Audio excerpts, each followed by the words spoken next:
আসসালামু আলাইকুম প্রিয় দর্শক, আপনাদেরকে শুভেচ্ছা জানিয়ে শুরু করছি বাংলাভিউ রাতের সংবাদ। সাথে আছে আমি আয়েশা রুনা। প্রথমেই শুনুন লতিফ ট্রেভেলস সংবাদ শিরোনাম।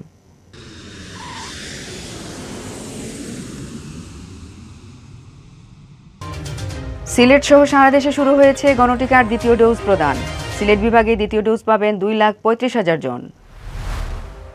খালেদা জিয়ার মুক্তি চেয়ে পরিবারের করা আবেদনে মতামত দিয়েছে আইন মন্ত্রণালয়। মতামতটি পাঠানো হয়েছে স্বরাষ্ট্র মন্ত্রণালয়ে, জানিয়েছেন আইনমন্ত্রী। সিলেট 3 আসনের উপনির্বাচনে প্রচারণায় অংশ নিয়ে ঢাকায় ফিরে করোনায় আক্রান্ত হয়েছেন জাতীয় পার্টির মহাসচিব জিয়াউদ্দিন বাবলু, হাসপাতালে ভর্তি। বঙ্গবন্ধু শেখ মুজিবুর রহমানের জন্ম না হলে স্বাধীন বাংলাদেশের জন্ম হতো না। বঙ্গবন্ধুই স্বাধীন বাংলাদেশ উপহার দিয়েছেন, সিলেটে মুক্তিযোদ্ধা সমাবেশে বলেছেন সাবেক নৌমন্ত্রী শাহজাহান খান। আফগানিস্তানের নতুন রাষ্ট্রপ্রধান হিসেবে মনোনীত হয়েছেন মোল্লা মোহাম্মদ হাসান আখুন্দ। 2-1 দিনের মধ্যে নতুন সরকার ঘোষণা। করোনায় দেশে আরও 53 জনের প্রাণহানি, নতুন আক্রান্ত শনাক্ত 2.5 সহস্রাধিক। করোনায় সিলেটে আরও 5 জনের মৃত্যু, 24 ঘন্টায় আক্রান্ত শনাক্ত 97 জন। এমপি হিসাবে নয়, জনগণের সেবক হিসেবে কাজ করার ঘোষণা সিলেট 3 আসনের নবনির্বাচিত সংসদ হাবিবুর রহমান হাবিবের। দক্ষিণ সুরমা স্বাস্থ্য কমপ্লেক্সে করোনা চিকিৎসা সামগ্রী প্রদান সিলেট চেম্বার অফ কমার্সের। সিলেট জেলা আওয়ামী লীগের ভারপ্রাপ্ত সভাপতির দায়িত্ব পেয়ে নেতাকর্মীদের নিয়ে শফিকুর রহমান চৌধুরীর মাজার জিয়ারত। সিলেট জেলা ট্রাক পিকআপ কাভার্ড ভ্যান মালিক সমিতির স্থায়ী কার্যালয় উদ্বোধন। পরিবহন মালিক শ্রমিক সমাবেশে প্রধান অতিথি ছিলেন সাবেক নৌমন্ত্রী শাহজাহান খান। এতক্ষণ শুনছিলেন শিরোনাম, এবার বিস্তারিত।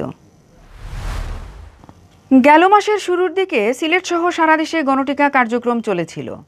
এই কার্যক্রমে প্রথম ডোজ গ্রহণ করেন বিপুল সংখ্যক মানুষ। এবার তাদেরকে গণটিকা কার্যক্রমের আওতায় দ্বিতীয় ডোজ প্রদান করা হচ্ছে। মঙ্গলবার সকাল থেকে শুরু হয়েছে এই কার্যক্রম। টিকা নিতে বিভিন্ন কেন্দ্রে মানুষের ভিড় লক্ষ্য করা গেছে। সংশ্লিষ্টরা জানান, গত 7 আগস্ট থেকে 9 আগস্ট গণটিকার আওতায় সিলেট বিভাগের 2,35,118 জন প্রথম ডোজ গ্রহণ করেছিলেন। এর মধ্যে সিলেট জেলার 13 উপজেলায় 222টি বুথে 58,688 জনকে দেওয়া হয়েছিল প্রথম ডোজ। এছাড়া সিলেট নগরীতে গত 7 আগস্ট গণটিকার প্রথম ডোজ নেন 22,753 জন, দ্বিতীয় দিন 24,294 জন এবং তৃতীয় দিন 19,399 জন টিকা নেন। সব মিলিয়ে 3 দিনে গণটিকা নিয়েছিলেন 66,446 জন। মঙ্গলবার থেকে তাদেরকে দ্বিতীয় ডোজ প্রদান শুরু হয়েছে। সিলেট সিভিল সার্জন কার্যালয় থেকে জানা গেছে, যারা যে কেন্দ্র থেকে প্রথম ডোজ গ্রহণ করেছেন তাদেরকে সেই কেন্দ্র থেকেই দ্বিতীয় ডোজ গ্রহণ করতে হবে। কেন্দ্র পরিবর্তন করলে টিকা পাওয়া যাবে না। সিলেট সিটি কর্পোরেশনের প্রধান স্বাস্থ্য কর্মকর্তা জাহিদুল ইসলাম জানিয়েছেন, প্রথমবার নগরীর যেসব কেন্দ্রে গণটিকাদান কার্যক্রম পরিচালিত হয়েছিল সেসব কেন্দ্রে দ্বিতীয়বারেরও টিকা দেওয়া হচ্ছে। টিকা গ্রহণের ক্ষেত্রে ধারাবাহিকতা বজায় থাকবে। তিনি বলেন, আগেরবার 3 দিনের মধ্যে প্রথম দিন যে ব্যক্তি যে কেন্দ্রে টিকা নিয়েছিলেন, এবারও প্রথম দিন সেই কেন্দ্রে উপস্থিত হয়ে তিনি টিকার দ্বিতীয় ডোজ নেবেন।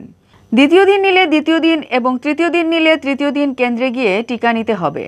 এতে কোনো বিশৃঙ্খলা করা বা ধারাবাহিকতার ব্যত্যয় ঘটানো যাবে না। এদিকে সিলেট জেলায় 1 দিন এবং সিটি কর্পোরেশন এলাকায় 3 দিন গণটিকা প্রদানের কথা আগে জানানো হয়েছিল। তবে জেলা পর্যায়ে এবার 6 দিন গণটিকা কার্যক্রম চলবে বলে জানা গেছে। বিএনপি চেয়ারপারসন ও সাবেক প্রধানমন্ত্রী বেগম খালেদা জিয়ার মুক্তি চেয়ে পরিবারের করা আবেদনে মতামত দিয়েছে আইন মন্ত্রণালয়। এ মতামত স্বরাষ্ট্র মন্ত্রণালয়ে পাঠানো হয়েছে বলে জানিয়েছেন আইনমন্ত্রী আনিসুল হক। মঙ্গলবার বিকেলে গণমাধ্যমকে তথ্য নিশ্চিত করেছেন আইনমন্ত্রী। আইনমন্ত্রী বলেন, আমরা স্বরাষ্ট্র মন্ত্রণালয়ে মতামত পাঠিয়েছি, তবে মতামতে কি উল্লেখ আছে তা তিনি বলেননি। বিদেশে নিয়ে উন্নত চিকিৎসার সুবিধার্থে ছোট ভাই শামীম ইস্কান্দার খালেদা জিয়ার মুক্তি চেয়ে গত সপ্তাহে স্বরাষ্ট্রমন্ত্রী বরাবর আবেদন করেন। পরে স্বরাষ্ট্র মন্ত্রণালয় থেকে মতামতের জন্য আবেদনটি আইন মন্ত্রণালয়ে পাঠানো হয়। স্বরাষ্ট্রমন্ত্রী আসাদুজ্জামান খান কামাল বর্তমানে জার্মানিতে রয়েছেন। 10 সেপ্টেম্বর তার দেশে ফেরার কথা রয়েছে। মন্ত্রী দেশে আসার পর আইন মন্ত্রণালয়ের মতামতের ভিত্তিতে স্বরাষ্ট্র মন্ত্রণালয় সিদ্ধান্ত নেবে। 2018 সালের 8 ফেব্রুয়ারি জিয়া আরাফানেজ ট্রাস্ট দুর্নীতির মামলায় 5 বছরের সাজা হয় খালেদা জিয়ার। 2018 সালের 8 ফেব্রুয়ারি জিয়া আরফানেজ ট্রাস্ট দুর্নীতির মামলায় 5 বছরের সাজা হয় খালেদা জিয়ার। দীর্ঘ 25 মাস কারাভোগের পর 2020 সালের 25 মার্চ সরকারের নির্বাহী আদেশে 6 মাসের জন্য তার দণ্ড স্থগিত করা হয়। এরপর 2 দফা তার সাজা স্থগিতের মেয়াদ বাড়ানো হয়। চলতি বছরের 11 এপ্রিল করোনা আক্রান্ত হন খালেদা জিয়া। তখন 54 দিন হাসপাতালে চিকিৎসাধীন ছিলেন তিনি।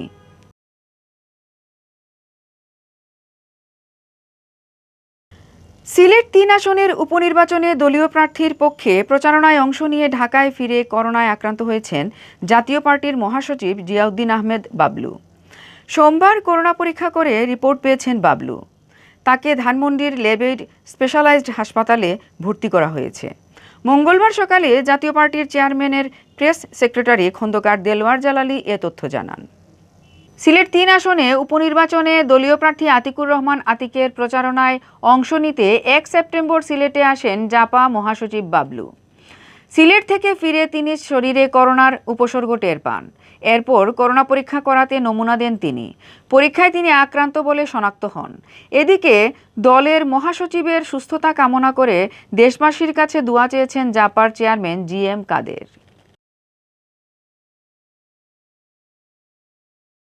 সাবেক নৌ পরিবহন মন্ত্রী ও বাংলাদেশ আওয়ামী লীগের প্রেসিডিয়াম সদস্য বীর মুক্তিযোদ্ধা শাহজাহান খান MP বলেছেন, জাতির পিতা বঙ্গবন্ধু শেখ মুজিবুর রহমানের জন্ম না হলে এই দেশ স্বাধীন হতো না। বঙ্গবন্ধু ছিলেন বলেই আমরা স্বাধীন দেশ পেয়েছি। সোমবার সিলেট জেলা পরিষদের হলরুমে স্বাধীনতার সুবর্ণ জয়ন্তী ও জাতির পিতা বঙ্গবন্ধু শেখ মুজিবুর রহমানের শতবর্ষবার্ষিকী উপলক্ষে সম্মিলিত মুক্তিযোদ্ধা সংসদ সিলেট জেলা ও মহানগর শাখা আয়োজিত আলোচনা সভায় প্রধান অতিথির বক্তৃতায় তিনি একথা বলেন। শাহজাহান খান আরও বলেন, দেশ স্বাধীন হওয়ার পর জাতির পিতা বঙ্গবন্ধু শেখ মুজিবুর রহমান যুদ্ধবিধ্বস্ত দেশকে যখন পুনর্গঠন করে এগিয়ে যাচ্ছিলেন, ঠিক সেই সময় 1975-এর 15ই আগস্ট তাকে সপরিবারে হত্যা করা হয়। আর হত্যাকাণ্ডের সাথে জিয়াউর রহমান, খন্দকার মুস্তাক সহ 71-এর পরাজিত শক্তি জড়িত ছিল। তারা চেয়েছিল বাংলাদেশকে একটি অকার্যকর রাষ্ট্রে পরিণত করতে। কিন্তু বঙ্গবন্ধুর সুযোগ্য কন্যা শেখ হাসিনা দেশে এসে জনগণকে সাথে নিয়ে তাদের স্বপ্ন পূরণ হতে দেননি। সিলেট জেলা মুক্তিযোদ্ধা সংসদের সাবেক ডেপুটি কমান্ডার লুৎফুর রহমান লেবুর সভাপতিত্বে ও তুতামিয়ার পরিচালনায় প্রধান বক্তার বক্তব্য রাখেন সম্মিলিত মুক্তিযোদ্ধা সংসদ কেন্দ্রীয় কমিটির সদস্য বীর মুক্তিযোদ্ধা ওসমান আলী। বিশেষ অতিথির বক্তব্য রাখেন সিলেট মহানগর আওয়ামী লীগের সভাপতি বীর মুক্তিযোদ্ধা মাসুকুদ্দিন আহমদ, বাংলাদেশ মুক্তিযোদ্ধা সংসদের সদ্য সাবেক সাংগঠনিক সম্পাদক বীর মুক্তিযোদ্ধা ABM সুলতান আহমেদ, মুক্তিযোদ্ধা সদরউদ্দিন চৌধুরী ও বীর মুক্তিযোদ্ধা নাজমিন হোসেন। গত কয়েকদিনের আলোচনা শেষে নতুন রাষ্ট্রপ্রধান হিসেবে মোল্লা মোহাম্মদ হাসান আখুন্দুকে মনোনীত করেছে আফগানিস্তানের সশস্ত্র ইসলামী গোষ্ঠী তালেবান। দলটির জ্যেষ্ঠ নেতাদের বরাত দিয়ে পাকিস্তানি সংবাদ মাধ্যম দ্য নিউজ ইন্টারন্যাশনালের এক প্রতিবেদনে মঙ্গলবার এই তথ্য জানানো হয়েছে। তালেবানের নেতারা বলেছেন, বুধবার নতুন সরকার ঘোষণা করা হতে পারে অথবা আরও কয়েকদিনের জন্য পিছিয়েও যেতে পারে। তালেবানের জ্যেষ্ঠ এক নেতা দ্য নিউজ ইন্টারন্যাশনালকে বলেছেন, আমিরুল মুমিনিন শেখ হাইবাতুল্লাহ আখুন্দুজাদা তালেবান নেতা মোল্লা মোহাম্মদ হাসান আখুন্দুকে রাইস-ই-জামহুর অথবা রাইস-উল ওয়াজারা অথবা আফগানিস্তানের নতুন রাষ্ট্রপ্রধান হিসেবে প্রস্তাব করেছেন। এছাড়া মোল্লা বারাদার আখুন্দু এবং মোল্লা আব্দুস সালাম তার ডেপুটি হিসেবে কাজ করবেন। তালেবানের 3 জন নেতা মোল্লা মোহাম্মদ হাসান আখুন্দের মনোনয়ন নিশ্চিত করেছেন বলে জানিয়েছে দ্য নিউজ ইন্টারন্যাশনাল। মোল্লা মোহাম্মদ হাসান আখুন্দু বর্তমানে তালেবানের শক্তিশালী সিদ্ধান্ত গ্রহণকারী পরিষদ রেভারি শুরা বা নীতি নির্ধারণী পরিষদের প্রধানের দায়িত্ব পালন করছেন। তালেবানের তীর্থস্থান হিসেবে পরিচিত কান্দাহারে জন্ম তার। সশস্ত্র এই গোষ্ঠীর প্রতিষ্ঠাতাদের অন্যতম একজন তিনি। তালেবানের আরেক নেতা বলেছেন, মোল্লা মোহাম্মদ হাসান আখুন্দু 20 বছর ধরে রেহবারি শুরার প্রধান হিসেবে কাজ করেছেন এবং তালেবানের নেতাদের মধ্যে তার অনেক সুখ্যাতি রয়েছে। সামরিক প্রেক্ষাপটের পরিবর্তে একজন ধর্মীয় নেতা হিসেবে চরিত্র এবং নিষ্ঠার জন্য তিনি অধিক পরিচিত। তিনি বলেন, গত 20 বছর ধরে আমিরুল মুমিনিন শেখ হাইবাতুল্লাহ আখুন্দুজাদার ঘনিষ্ঠ হিসেবে কাজ করেছেন মোল্লা হাসান। তালেবানের তথ্য বলছে, আফগানিস্তানে তালেবানের আগের মেয়াদের সরকারে গুরুত্বপূর্ণ পদে কাজ করেছিলেন তিনি। পরবর্তীতে পররাষ্ট্রমন্ত্রীর দায়িত্ব পালন করেন। তারপর মোল্লা মোহাম্মদ রাব্বানী আখুন্দু দেশটির প্রধানমন্ত্রী নিযুক্ত হলে উপপ্রধানমন্ত্রীর দায়িত্ব পান মোল্লা হাসান। তালেবান বলেছে, একইভাবে হাক্কানি নেটওয়ার্কের প্রবীণ আরেকজন নেতা সিরাজউদ্দিন হাক্কানিকে কেন্দ্রীয় স্বরাষ্ট্রমন্ত্রী হিসেবে প্রস্তাব করা হয়েছে। তিনি পূর্বাঞ্চলীয় দেশগুলোর গভর্নর মনোনয়ন দেওয়ার কর্তৃত্বও পেয়েছেন, যেখান থেকে হাক্কানি নেটওয়ার্কের উত্থান ঘটেছিল। এসব দেশের মধ্যে আছে পাকতিকা, খুস্তো, গার্দেজ, নানগরহার এবং কুনার। একইভাবে তালেবান প্রতিষ্ঠাতা মোল্লা মোহাম্মদ ওমরের ছেলে মোল্লা ইয়াকুবকে আফগানিস্তানের নতুন প্রতিরক্ষা মন্ত্রী হিসেবে মনোনীত করা হয়েছে। শেখ হাইবাতুল্লাহ আখুন্দজাদার ছাত্র ছিলেন মোল্লা ইয়াকুব।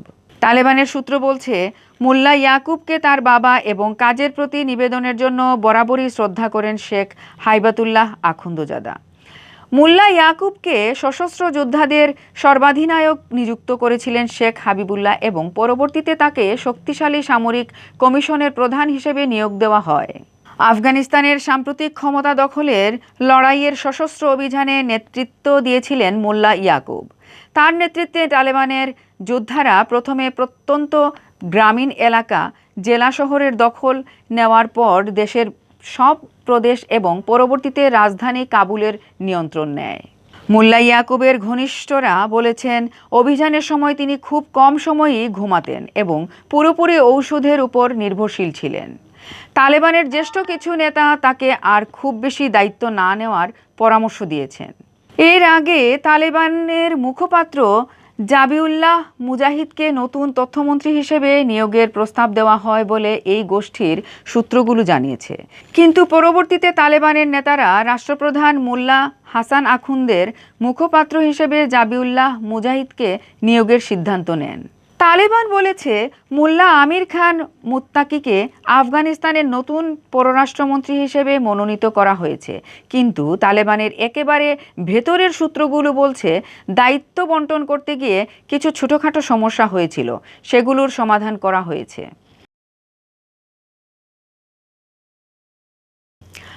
করোনা ভাইরাসে আক্রান্ত হয়ে দেশে গত 24 ঘন্টায় 56 জনের মৃত্যু হয়েছে।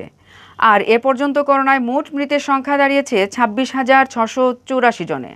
গত 24 ঘন্টায় নতুন করে 2,639 জনের করোনা শনাক্ত হয়েছে। এ নিয়ে দেশে করোনা শনাক্ত রোগীর সংখ্যা দাঁড়ালো 15,19,805 জনে। মঙ্গলবার স্বাস্থ্য অধিদপ্তর থেকে পাঠানো করোনা বিষয়ক নিয়মিত সংবাদ বিজ্ঞপ্তিতে এসব তথ্য জানানো হয়। বিজ্ঞপ্তিতে বলা হয়েছে, 24 ঘন্টায় করোনা থেকে সুস্থ হয়েছেন 5,567 জন। আর এ পর্যন্ত মোট সুস্থ হয়েছেন 14,60,754 জন। গত 24 ঘন্টায় 27,646 জনের নমুনা সংগ্রহ করা হয়েছে আর 27,233টি নমুনা পরীক্ষা করা হয়। পরীক্ষার বিপরীতে রোগী শনাক্তের হার 9.69%। আর এ পর্যন্ত মোট 91,18,843 জন নমুনা পরীক্ষায় শনাক্তের হার 16.67%। গত 24 ঘন্টায় যে 56 জন মারা গেছেন তাদের মধ্যে নারী 37 জন এবং পুরুষ 19 জন। এ সময় ঢাকা বিভাগে সবচেয়ে বেশি 20 জনের মৃত্যু হয়েছে। এরপর চট্টগ্রাম বিভাগে 15 জন মারা গেছেন। রাজশাহীতে 3, খুলনা 6, বরিশাল 4, সিলেট 5, রংপুরে 2 ও ময়মনসিংহে 1 জন মারা গেছেন। গত বছরের 8 মার্চ দেশে প্রথম 3 জনের দেহে করোনা ভাইরাস শনাক্ত হয়। এর 10 দিন পর ওই বছরের 18 মার্চ দেশে এ ভাইরাসে আক্রান্ত হয়ে প্রথম 1 জনের মৃত্যু হয়।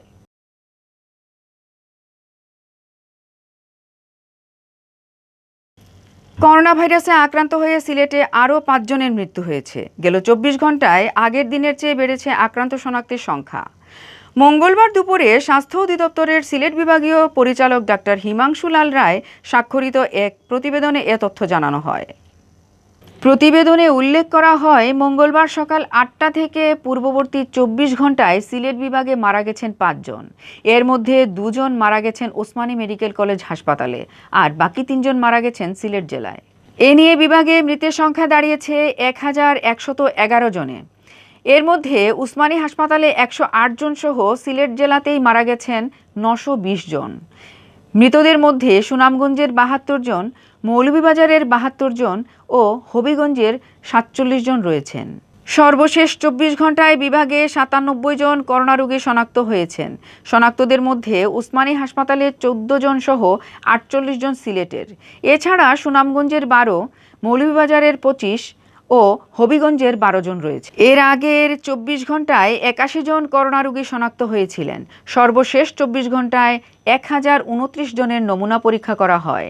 শনাক্তের হার ৯.৪৩%। সব মিলিয়ে বিভাগে করোনা আক্রান্তের সংখ্যা এখন ৫৩,৫৬৯ জন। তন্মধ্যে সিলেটের ৩২,৯৮৮ জন, সুনামগঞ্জের ৬,১৬৮ জন, মৌলভীবাজারের ৭,৮৮২ জন ও হবিগঞ্জের ৬,৫৩৫ জন রয়েছেন। এসব রোগীদের মধ্যে ৪৫,৭০৫ জনই সুস্থ হয়ে উঠেছেন। এর মধ্যে সর্বশেষ ২৪ ঘন্টায় সুস্থ হয়েছেন ২৮১ জন।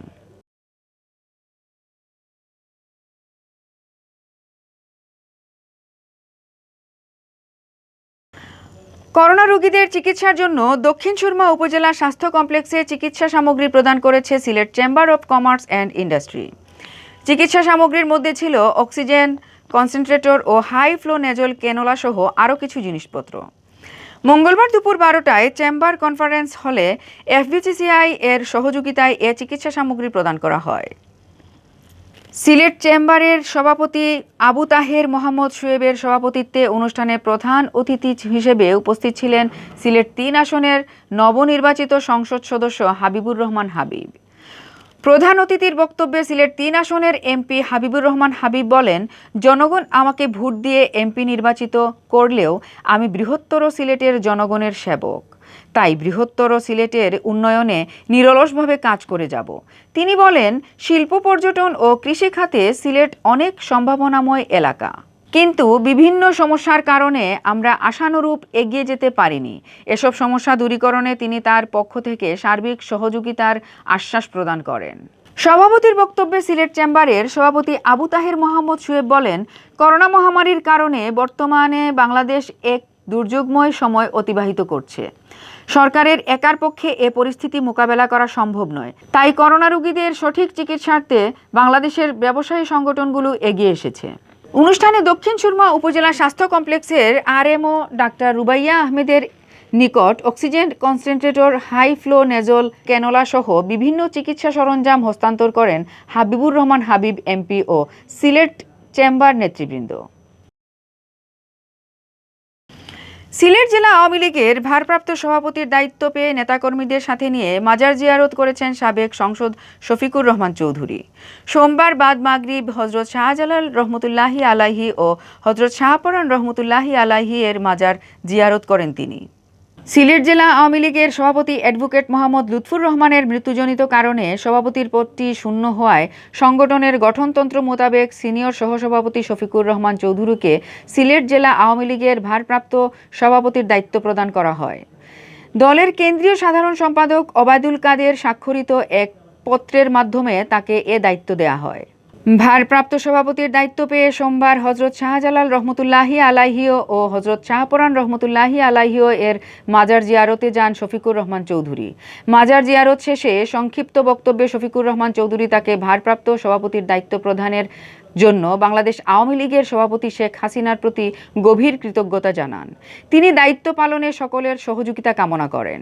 এ সময় তার সাথে ছিলেন জেলা আওয়ামী লীগের সহসভাপতি আশফাক আহমেদ, অ্যাডভোকেট শাহ মোহাম্মদ মুশাহিদ আলী, সাধারণ সম্পাদক অ্যাডভোকেট নাসির উদ্দিন খান, মহানগর আওয়ামী লীগের সহসভাপতি বীর মুক্তিযোদ্ধা আব্দুল খালিক, সিলেট জেলা আওয়ামী লীগের যুগ্ম সাধারণ সম্পাদক মোহাম্মদ আলী দুলাল, সাংগঠনিক সম্পাদক অ্যাডভোকেট মাহফুজুর রহমান সহ দলীয় নেতাকর্মীরা।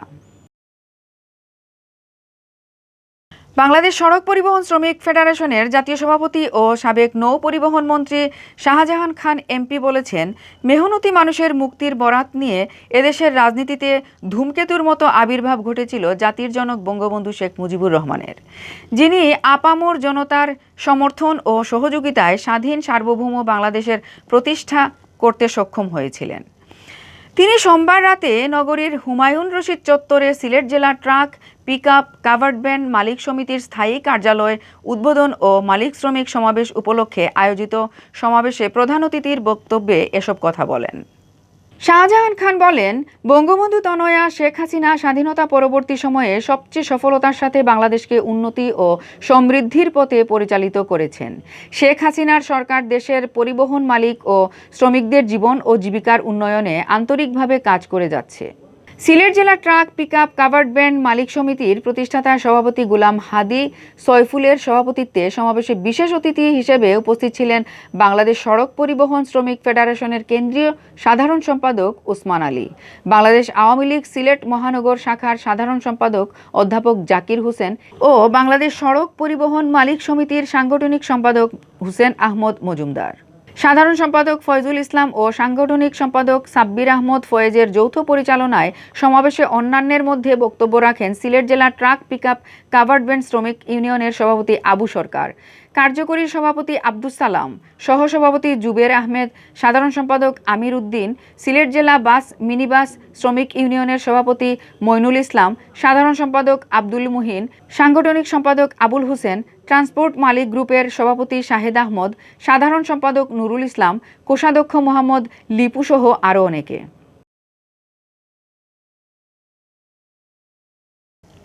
এতক্ষণ শুনছিলেন বাংলাভিউ রাতের সংবাদ। এরপর প্রচারিত হবে সিলেটের আঞ্চলিক ভাষার সংবাদ। সাথে থাকার জন্য ধন্যবাদ।